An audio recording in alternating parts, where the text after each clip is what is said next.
अब दास इसे बूंदा बुरा कहलाता है कि सच्चाई कहनी पड़ेगी मैंने, क्योंकि मेरे भगवान ने ड्यूटी ला दी। अब किसी ने तो सिर फुड़वाना ही पड़ेगा भाई, इस जनता को जगाने के लिए, इस भोली आत्माओं का कल्याण कराने के लिए। और जब ये जाग जाएंगे फिर आप पर झंडा उठा लेंगे भगवान का,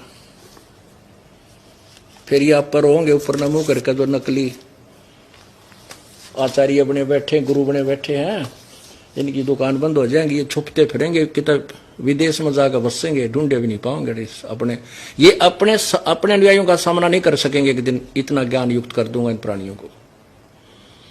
और ये इनकी रांद कटी, ये गैर संसार जा गया। बात ये डाल रहे, झूठ बोलता है, क्या जाने वो। अब मैं तो नहीं जानता, पर अपने सदग्रंथ तो अपने सामने है, इन्हें तो देख लो। पुण्यात्मा, ये सदग्रंथ जो हैं ये इस दास के एक शस्त्र हैं, इस अज्ञान रूप अंधकार के साथ संघर्ष करने की। इन सदग्रंथों की दास को आवश्यकता बिल्कुल नहीं थी, क्योंकि जो दास को ज्ञान मिला है वो यथार्थ ज्ञान है, तत्व ज्ञान है। उस ज्ञान में कोई भी त्रुटि नहीं है।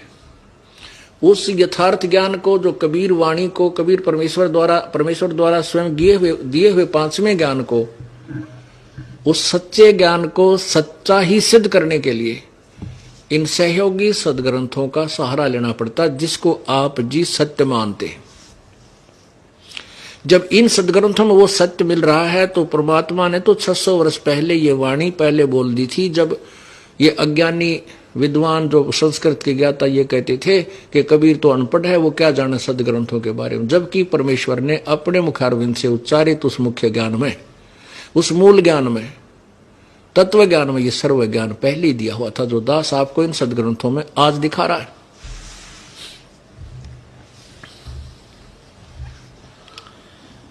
अब मेरे लिए ये इसलिए आवश्यक हो गए, जैसे दास कह दे कहीं खड़ा होकर या सत्संग में भी कि ब्रह्मा विष्णु महेश के माता पिता हैं, नासवान हैं, ये काल के बेटे हैं, तो दुनिया मेरा सिर फोड़ दे कि अच्छा बेवकूफ है, ये ब्रह्मा विष्णु महेश को ऐसे कहता है। और गीता जी अध्याय नंबर 7 के श्लोक नंबर 12 से 15 में, 20 से 23 में स्पष्ट किया हुआ है कि ब्रह्मा विष्णु महेश, रजगुण ब्रह्मा, सतगुण विष्णु, तमगुण शिव जी की पूजा ये मूर्ख लोग करते हैं, बुद्धिहीन राक्षस स्वभाव को धारण किए मनुष्यों में नीच दुष्कर्म करने वाले मूर्ख, ये मेरी भक्ति भी ना करते। यानी काल कहता, ब्रह्म कहता है, मुझे भी ना बजते ब्रह्मा विष्णु महेश तक सीमित हो गए। और ये शब्द जब अगर किसी प्रमाण के कह दिए जाए तो रोज पटू दिनों में कई वह। इसलिए ये सदग्रंथ आपके समक्ष दिखाने पड़ते हैं। मेरे लिए तो ऐसे हैं जैसे अंधे की लालटेन होती है। एक अंधा रास्ते में अंधेरे में जा रहा था, हाथ में लालटेन लिए था, आगे से बच्चे आ रहे थे उछल कूद मचाते हुए। उस अंधे ने आवाज लगाई, बेटा देखना मैं अंधा हूं, देखना ध्यान से चलना मैं अंधा हूं। वो बच्चे आकर के कहने लगे, बाबा क्या सचमुच तुम अंधे हो? हाँ कहा बेटा मैं, मुझे दिखाई नहीं देता। फिर तुमने अंधेरे में लालटेन किस लिए लिया है? कि तुम आंखों वालों के लिए कहीं मेरे में टक्कर ना मार दो, इस लालटेन की रोशनी में एक तरफ से हो जाओ। तो पुण्यात्माओं, ये सदग्रंथ दास की लालटेन है, ताकि ब्रह्मा विष्णु महेश के पुजारी मेरा सिर ना फोड़ दे, मेरे गिल ना टकरावे। इन सदग्रंथों की रोशनी तो दूर हो जाते, एकदम देखते ही फिक्के होकर के साइड पकड़ जाते। इसलिए इनका दिखाना मेरे लिए आवश्यक हो गए। ढेर सारे खरीद रखे सारे, ये मुझे जरूरत नहीं थी इनकी, क्योंकि जो परमात्मा ने ज्ञान दिया वो सत्य है, मैंने इनसे मिला चुका था मैं। अब आपको ये सत्य ज्ञान सत्य सिद्ध करने के लिए रह कर ये सदग्रंथ एक पॉइंट पर दिखाने पड़ रहे। जब तक आप इनको आंखों नहीं देखोगे तब तक आप इस दास की बात पर कोई विश्वास नहीं कर पाओगे। पुण्यात्माओं, प्रथम बार जो प्राणी इस सत्संग को सुनेगा वो ये सोचता है कि संत मेंटल दिखा है, ये क्या बेतुकी बातें कर रहा है, हमने कभी ऐसा सुना नहीं। पुण्यात्माओं, जो भी ज्ञान होता है वो सुनने से ही होता है। अपना जन्म पवित्र हिंदू धर्म में हुआ तो हमने हिंदू धर्म की जो लोकवेद था वो सुना, और उसको सुनते सुनते कान थक के बहरे हो गए, और हमने ब्रह्मा विष्णु महेश अजरो अमर सर्वशक्तिमान है, इनके कोई माता पिता नहीं, इनके ये सभी के ये सृष्टि करता है, हमारे कान पक चुके थे।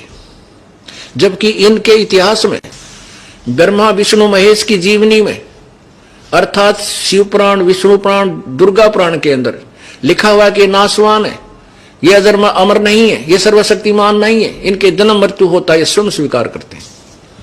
हमारे जो पूर्व गुरु थे हिंदू धर्म के, वो अज्ञानी थे, घोर अज्ञानी थे। जो टीचर अपने सिलेबस से परिचित नहीं है वो टीचर नहीं, वो दुश्मन है उस विद्यार्थियों का। हमारा सिलेबस 18 पुराण, श्री मद्भगवत गीता और 4 पवित्र वेद,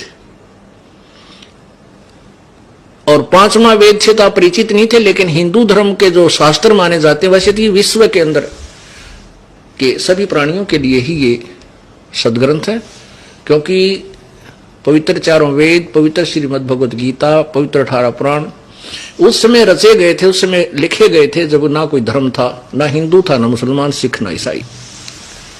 फिर भी वर्तमान में ये शास्त्र हिंदुओं के नाम किए हुए हैं। फिर भी हम मानते हैं चलो हिंदुओं के नाम जो शास्त्र हैं, हिंदुओं के गुरु परिचित नहीं थे इनमें क्या लिखा है, तो टीचर ठीक नहीं थे, उन्होंने हमें मिसगाइड कर दिया।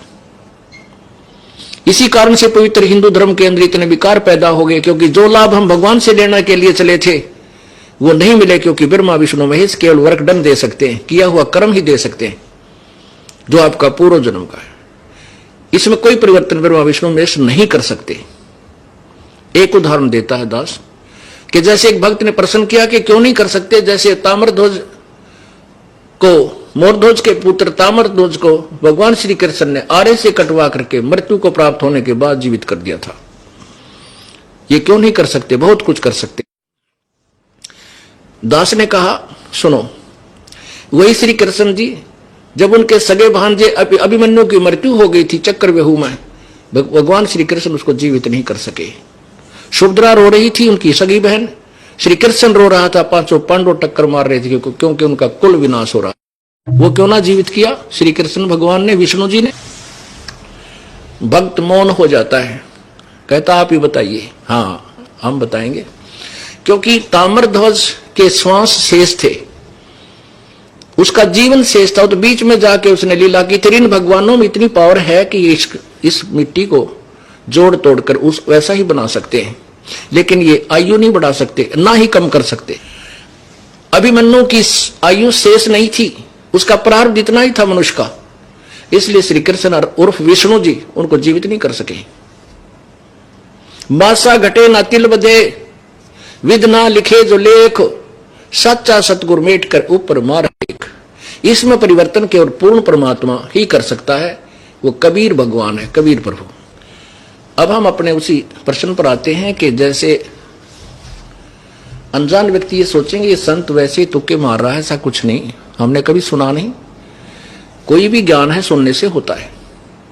अब आपने वो भी ज्ञान किसी से सुना, अनाड़ियों से, अज्ञानियों से, बगैर किसी आधार से वो गीत गाते रहे, बेतुकी कहानी सुनाते रहे, ब्रह्मा विष्णु महेश के कोई माता पिता नहीं है, और जो हमारे सदग्रंथों में मना किया वो साधनाएं हमारे से करवाते रहे, जिसका परिणाम ये हुआ कि पूरा हिंदू समाज बर्बाद हो गया। जो लाभ हम भगवान से लेने के लिए निकलते हैं, राजा भी जब थक जाता है तो भी परमात्मा की आस तकता हो, क्योंकि वो एक ऐसी परम शक्ति है जो जीव को एक्स्ट्रा ऑर्डिनरी लाभ दे सकता है। लेकिन वो परमात्मा कौन है, वो एक्स्ट्रा ऑर्डिनरी लाभ देता कैसे है, इसकी विधि का किसी को ज्ञान नहीं था। केवल एक परमात्मा कबीर जी के अतिरिक्त या उससे संपर्क में आए हुए 5-6 वो संत, उनके अतिरिक्त किसी को ज्ञान नहीं था। उन संतों की किसी ने सुनी नहीं, परमेश्वर की किसी ने सुनी नहीं, क्योंकि उस अज्ञान के अंदर इतने रंग चुके थे कि हम सुनना भी पसंद नहीं करते थे ब्रह्मा विष्णु महेश के विरुद्ध कोई भी बात। लेकिन वो विरुद्ध नहीं थी, वो सत्य थी। वही दास बता रहा है जो परमेश्वर ने 600 वर्ष पहले बताने की चेष्टा की थी, जो समाज ने स्वीकार नहीं किया, क्योंकि उस समय हमारा समाज मानव समाज है, शिक्षित था,